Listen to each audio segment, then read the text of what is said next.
And foremost, I just want to express my gratitude, to you all for being here because it's an honor for me. Because I didn't start out and say I wanted to speak.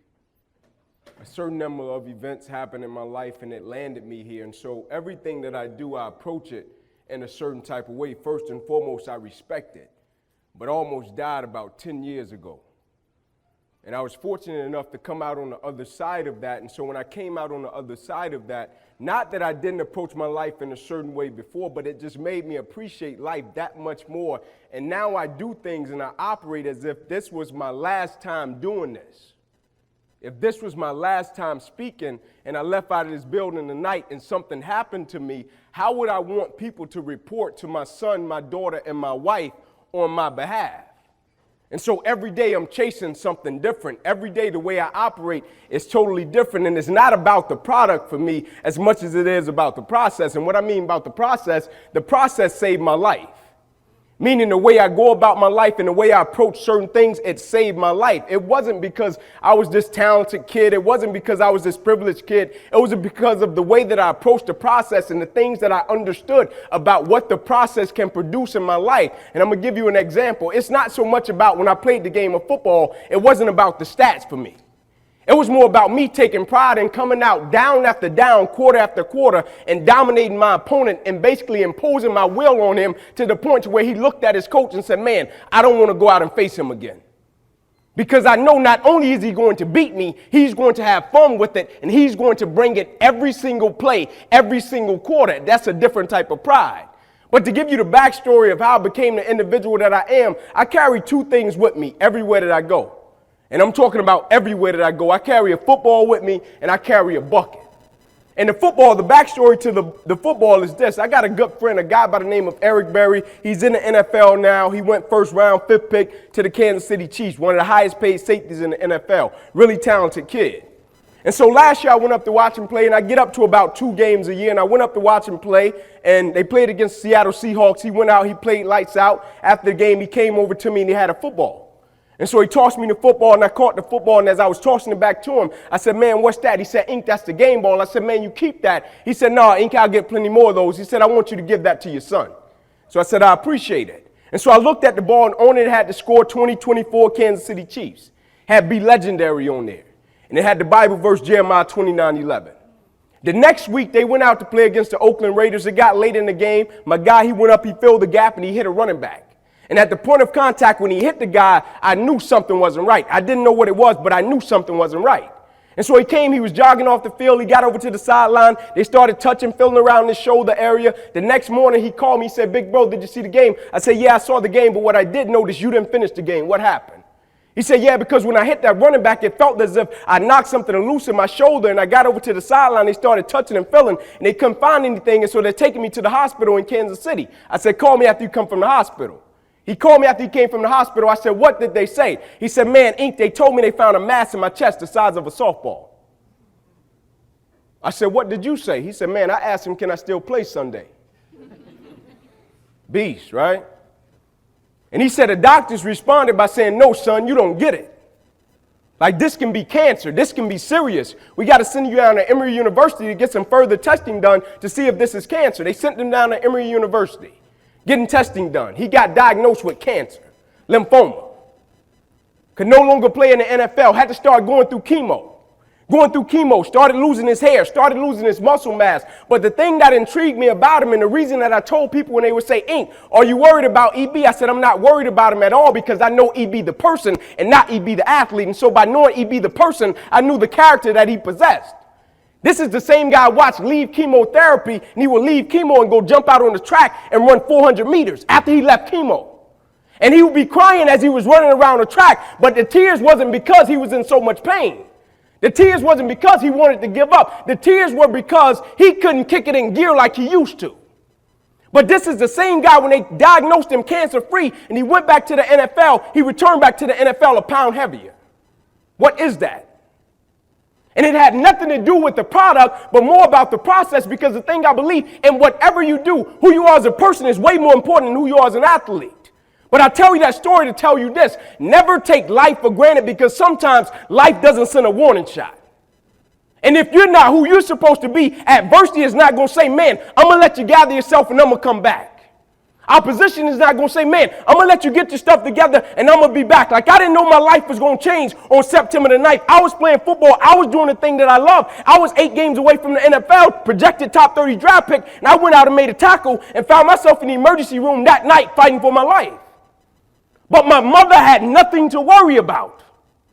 They asked my mother, are you worried about your son? She said, I'm not worried about him at all because I know he's a survivor. What is that? And that leads me into why I keep this bucket with me. You know, a lot of people know I live by this thing called empty the bucket, right? And people like empty the bucket ain't got this cute slogan, empty the bucket, but they don't know at the foundation of what it really is. They don't know the accountability behind it. They don't know the responsibility behind it. Every day in my house, I got 3 buckets. I got a bucket when I wake up and I look in my bedroom, it's a bucket. I got a bucket in my office. I got a bucket in my weight room at my house.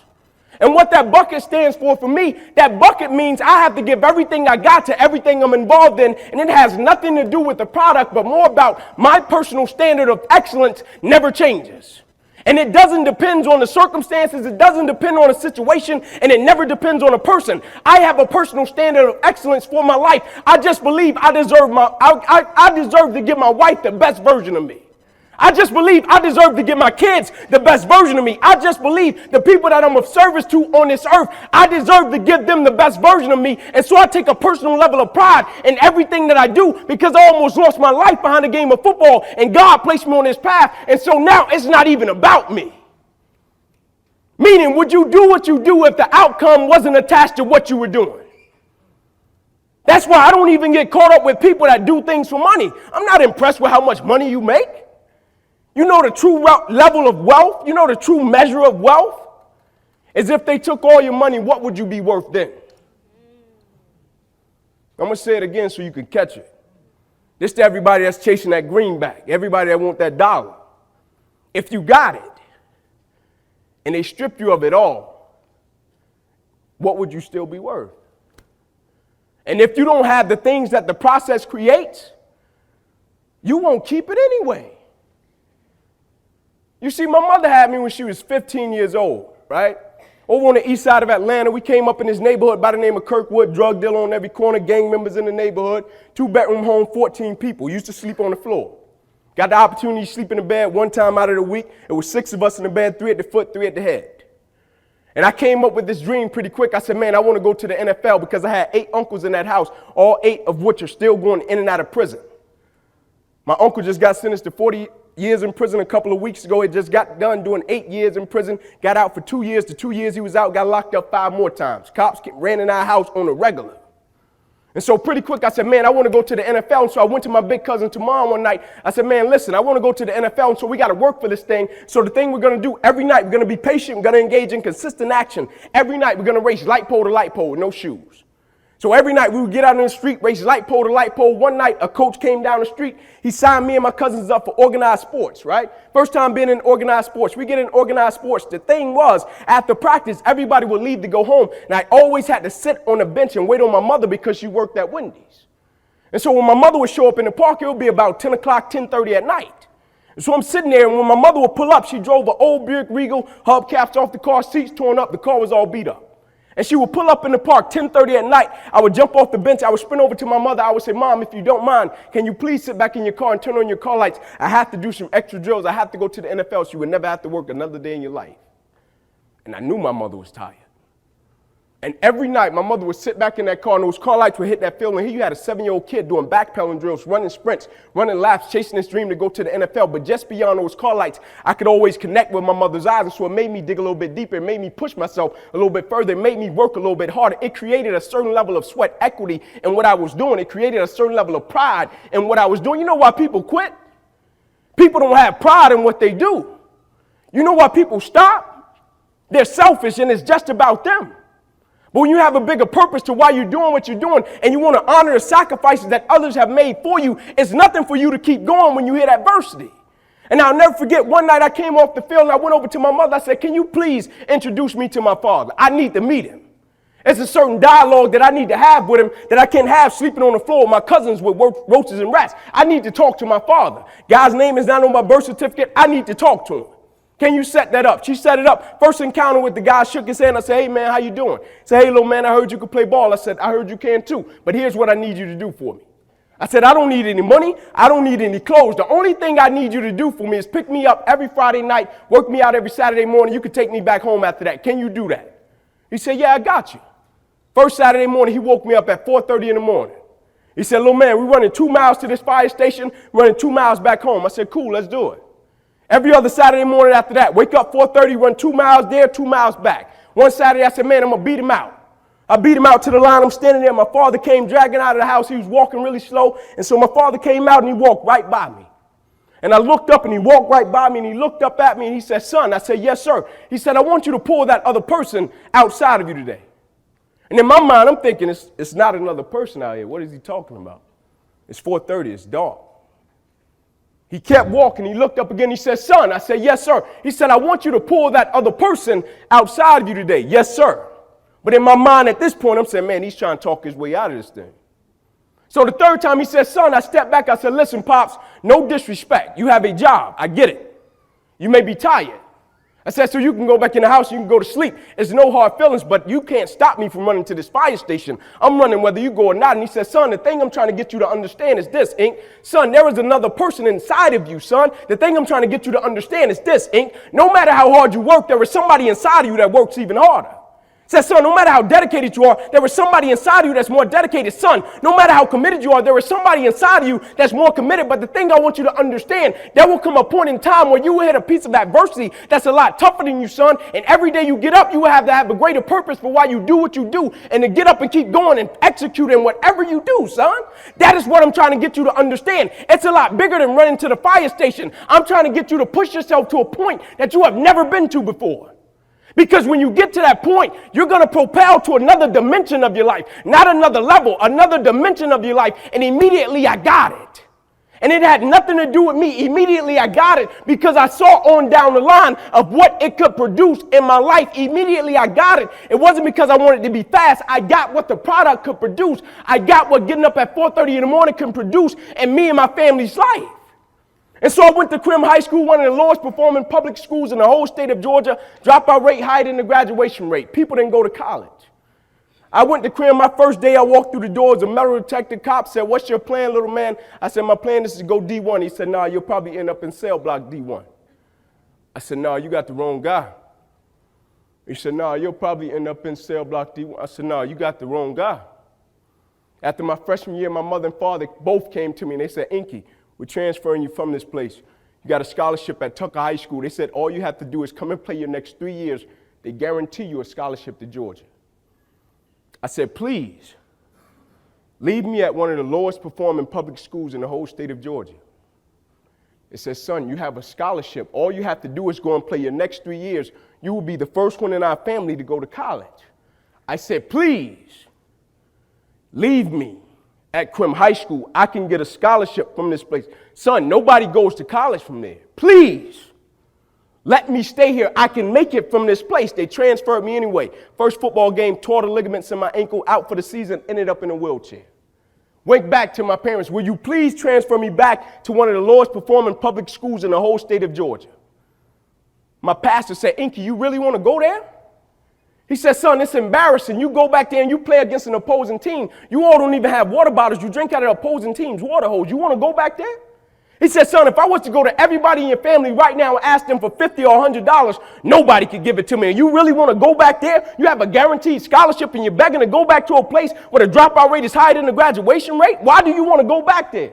I said, please transfer me back there. I need to go back there.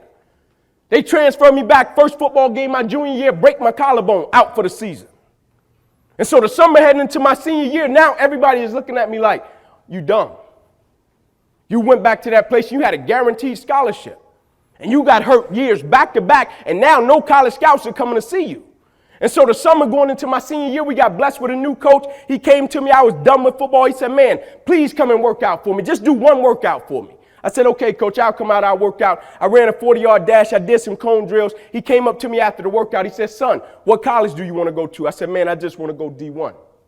He said, no, you're not hearing me, son. What college do you want to go to? I said, man, I just want to go D1. He said, after the first couple of games, we'll put together a tape and we'll see what happens. After the first 2 games, I had 9 touchdowns. It was all she wrote from there.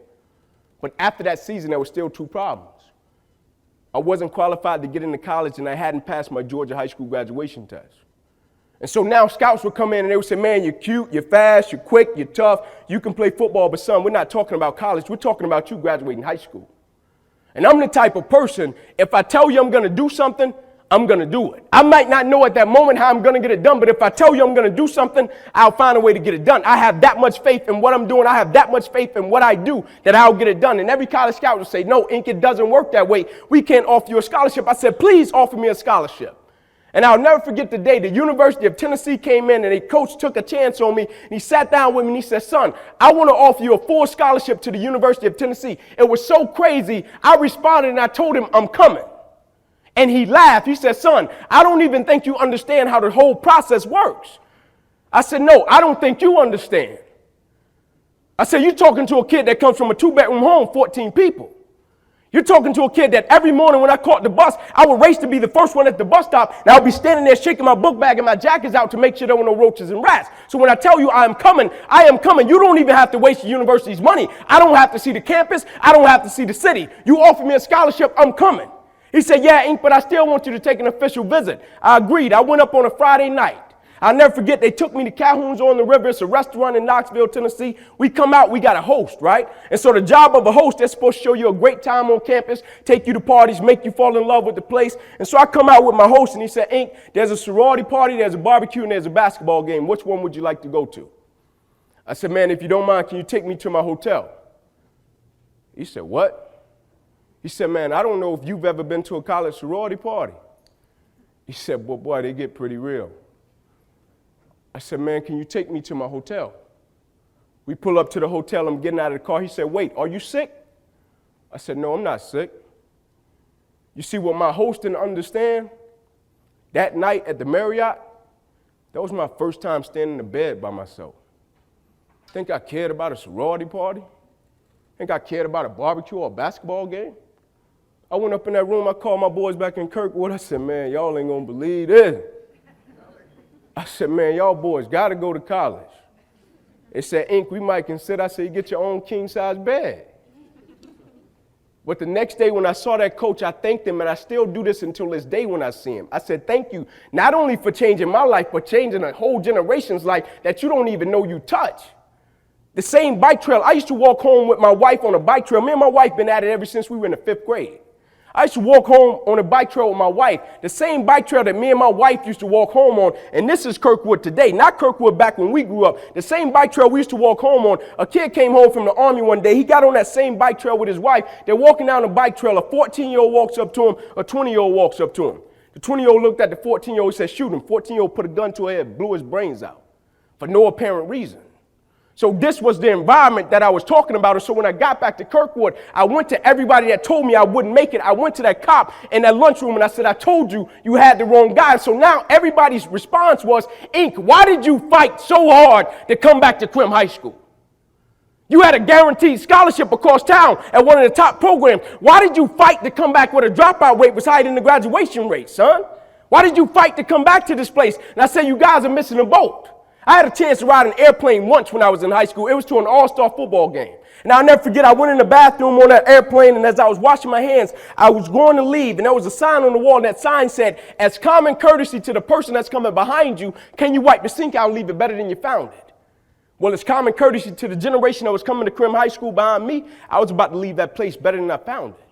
And the thing that people didn't understand, the reason I had that decision and choice to make, it wasn't about Inky Johnson. Every night I slept on that floor with those roaches and rats, I had 3 little cousins that slept on that same floor as me. And you know what happened? When I went to college, you know what all 3 of them, I was the first one in my family to go to college. You know what all 3 of my little cousins did? Man, I don't have to sell dope. I don't have to join a gang. I don't have to end up in prison. I don't have to end up dead. All 3 of them got up off of the same floor, went to college and graduated, and now they serve in the Army. That is why I went back to Crim High School. Had nothing to do with me. If every decision and choice you make is just about you, at a certain point you're going to hit something that's a lot tougher than you, and it's going to make you quit because you don't have a driving force for why you do what you do. But when I got up to the University of Tennessee, it was simple. It was simple for me to give everything I had. And they wrote an article about me, the first article that ever got written about me. It said, Mr. No Star has made it to the University of Tennessee. Basically saying, Mr. Nobody has made it to the University of Tennessee. How did this guy get here? I was 135 pounds, soaking wet. Coming from Crim High School, a place where the dropout rate is higher than the graduation rate. Coming from a place where people didn't go to college. And I'll never forget, the cats were reading the article and they were laughing and they gave it to me. They said, Ink, have you seen this? I said, no, I ain't seen it. Let me see it. And I held it up in front of him. I said, Mr. No Star, the kid that came from Crim High School. Mr. No Star, the kid that was born to his mother at 15. Mr. No Star, the kid that came from that 2-bedroom, 14 people. Mr. No Star, the kid that slept on the floor. Mr. No Star, the kid that missed meals and never made one excuse. And I took it and I folded it up and I put it in my back pocket. My freshman year, I played special teams. My sophomore season, I broke the star lineup, had a really strong sophomore season. The summer heading into my junior year, I still remember the day where I was sitting in our film room and I was watching film on the California Bears. My defensive backs coach, Larry Slade, came in the room. He said, Inky, I got some good news for you. I dropped the clicker. I said, what is it? He said, man, you're a projected top 30 draft pick, son. He said, all you have to do is play the next 10 football games. You're an automatic multimillionaire. I went out of the room. I called my mother and my grandmother on the three-way.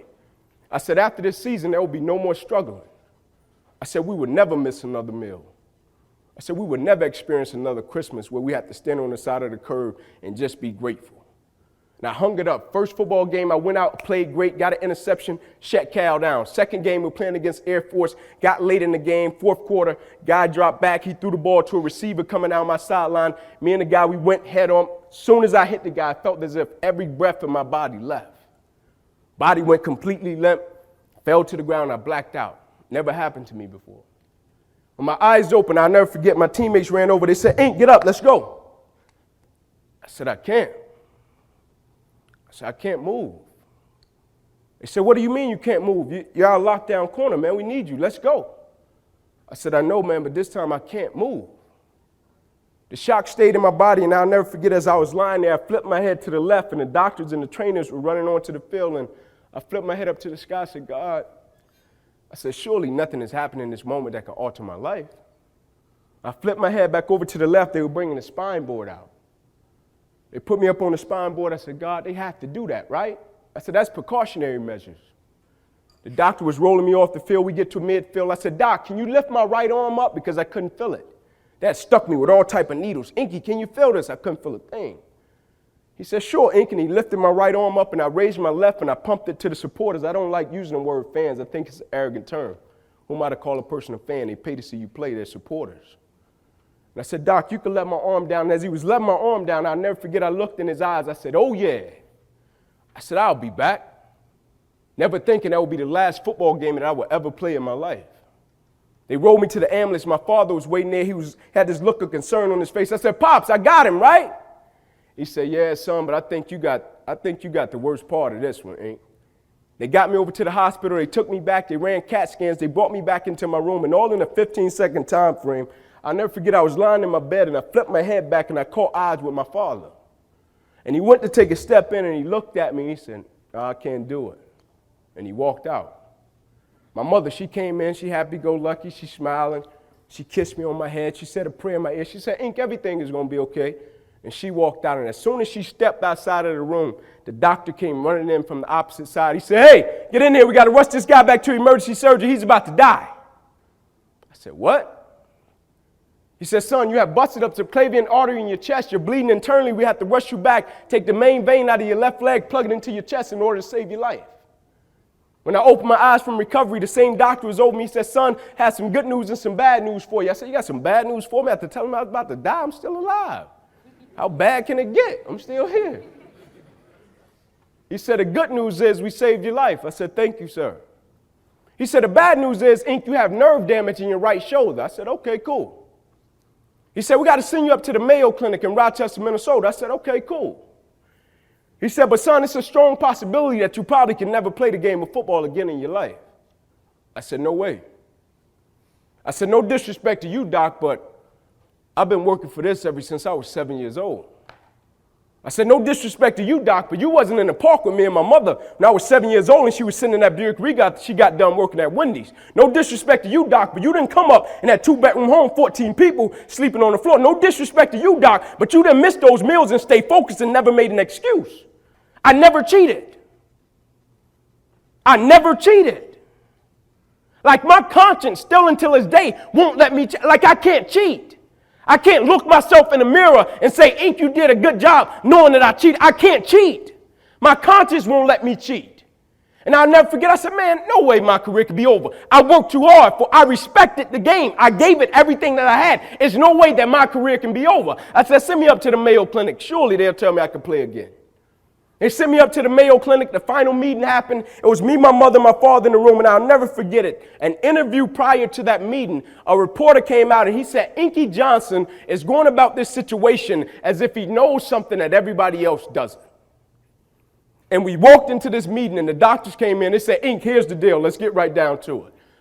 They said, son, you have torn all the nerves in your brachial plexus. They say your brachial plexus are the nerve roots that go from your spine that controls your arm and your hand. You have torn them at all levels. They cannot be replugged.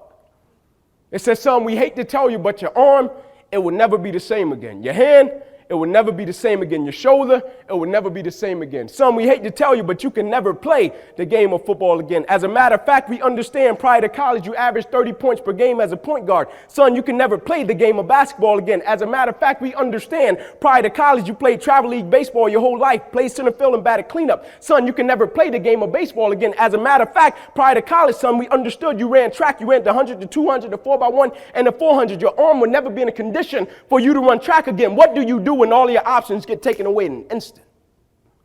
And then they proceeded to say, here are your surgery options, Ink. We can take a muscle out of the back of your left leg, plug it into your right arm, but there's a possibility that you'll be left with a weak left leg and a weak right arm the rest of your life.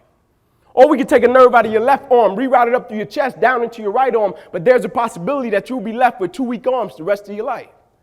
Or we could take a nerve out of your left rib, reroute it up through your chest, down into your right arm, but there's a possibility that you'll be left with a breathing problem and a weak right arm the rest of your life. By the way, tell us what you want to do in the morning.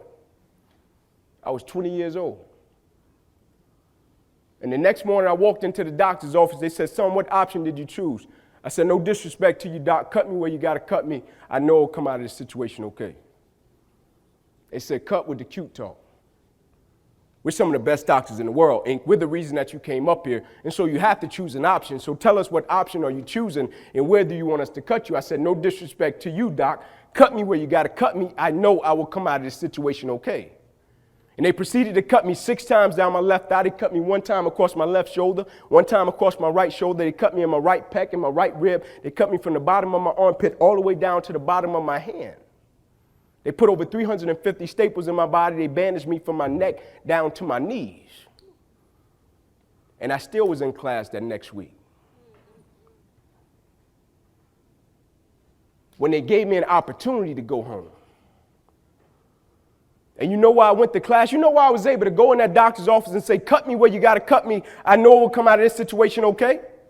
Because I made up in my mind before I even stepped into the doctor's office that no matter what the outcome was, I wasn't quitting, I wasn't giving up, I wasn't stopping. That's not my pedigree. That's not who I am. And so I'm not even going to entertain it. And I think the quicker you eliminate something, the quicker that you make up in your mind, you're going to get to the outcome. It's just like the Navy SEALs. It's just like the SEALs. That's why the SEALs are so bad. They make up in their mind before the mission that they're going to complete the mission.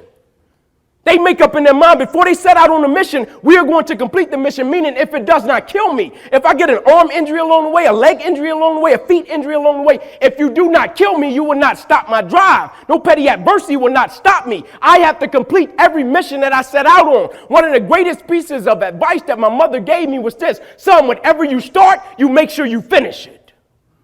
And the problem with the world today, people get involved with things, and if they don't like a certain person, if they don't like the process, if it's not what they thought it was, they quit.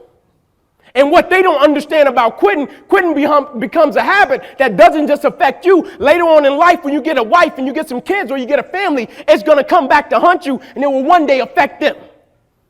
That is why I tell you the process is more important than the product. It's not even about the outcome for me. It's about, can you take pride in what you do as an individual, and every night when you look in the mirror, knowing that you gave everything you had to it. And no money doesn't have to be attached to it. It's about learning to work from the inside out in life and not from the outside in. When you work from the inside out in life, you understand your why, you understand your how, and you understand your what. When you work from the outside in, you understand your what, you understand your how, and you understand your why. People that work from the inside out, Martin Luther King. Why I'm going to do this. how I'm going to do this, what I'm going to do. People that work from the inside out, Apple. Change the world. People that work from the inside out, Zuckerberg. People that work from the inside out, MJ. People that work from the outside in, worrying about the outcome first, never make it because they get to a certain point and life is going to test that will.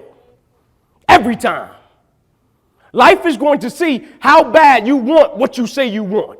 And so if it's never a level of commitment to it, and what commitment is, people think commitment is just saying, yes, I'll do it because the environment is right and it's cute. People get in certain environments, man, are you going to do it? Do you feel like doing it? Do you think it's right? Yeah, man, let's do it. It's cool. Let's do it, man.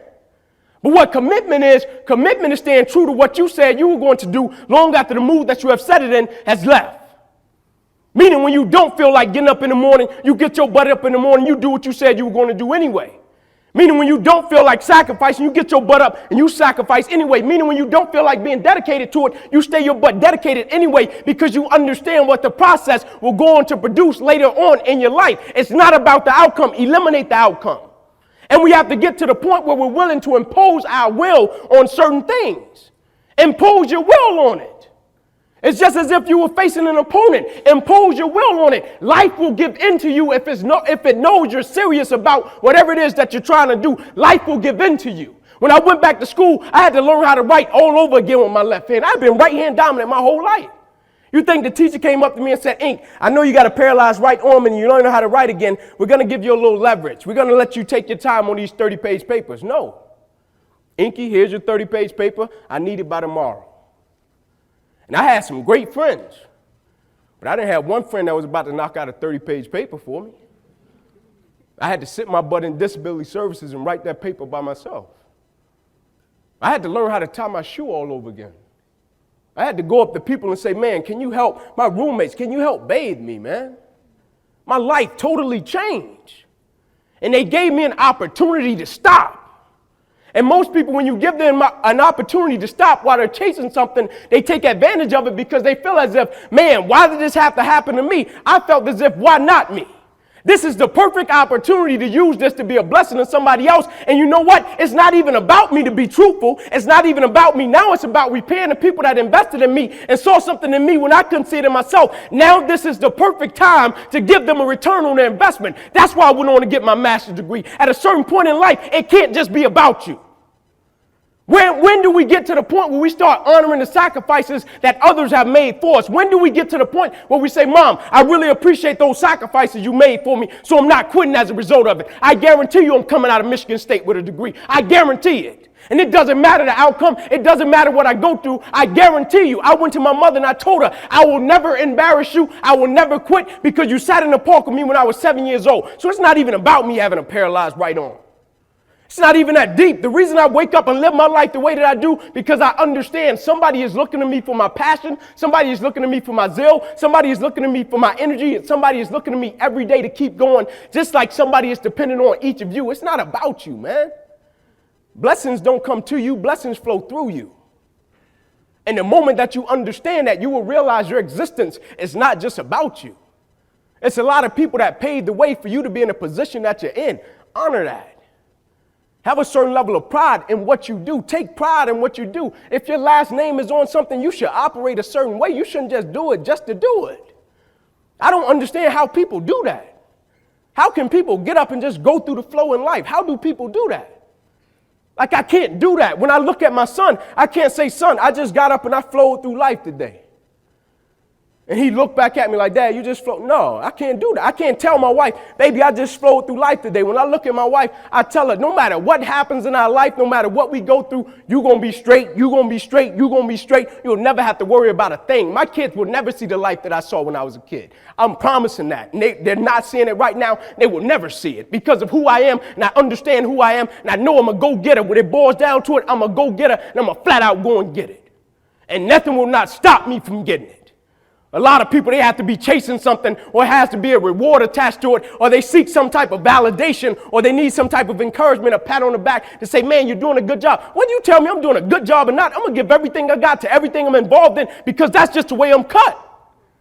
I'm going to give everything I got to everything I'm involved in because that's the way I'm cut. You don't have to give me a reward for it. That's what I'm supposed to do. That's how I'm supposed to rock, and that's how I'm supposed to live my life. I don't need no reward for it. I don't need no cookie. Like I'm checking in to Hampton and you giving me a cookie because I'm checking in. No, I'm going to live my life a certain type of way because this is the standard of excellence that I should possess. Standard of excellence in everything that I do. It's not about the outcome. It's not about the circumstance. It's not about the situation. It's not about people. It's about me taking pride in what I do and having a certain standard of excellence. I could have worked at McDonald's. I guarantee you I would have been the best worker at McDonald's there was. I could have washed cars. I guarantee you I would have been the best car washer there was. They had nothing to do with the outcome. That's just how I'm cut. I'm going to go get it because I'm built for it. Stop needing a reward for what you do. Stop seeking validation for what you do. If you set out and you say you're going to do something, do yourself a favor and don't lie to yourself. Because that is the worst thing that an individual can ever do. You think you lying to your peers, right? You think you lying to your mother. You think you lying to your teacher. You think you lying to your coach. At the end of the day, when you look in the mirror, you lying to you. Because that's your life. In 10 years from now, nobody can do anything for you. That's going to be the life that you created, not anybody else. The life that you created, you make your bed, you got to lay in it. And the moment that we understand that, and every day we wake up, we understand that life is a blessing and life is a gift. And if you were to check out today, how would you want to be remembered? It's bigger than you.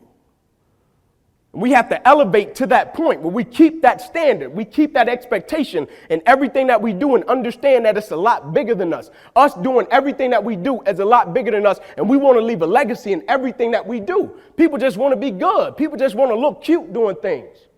I don't want to look cute. I don't care about being cool. Think I care about being cool? Man, there's people dying out here. There's young black males getting their life taken. There's people depending on us out here in the world. Think I care about being cool?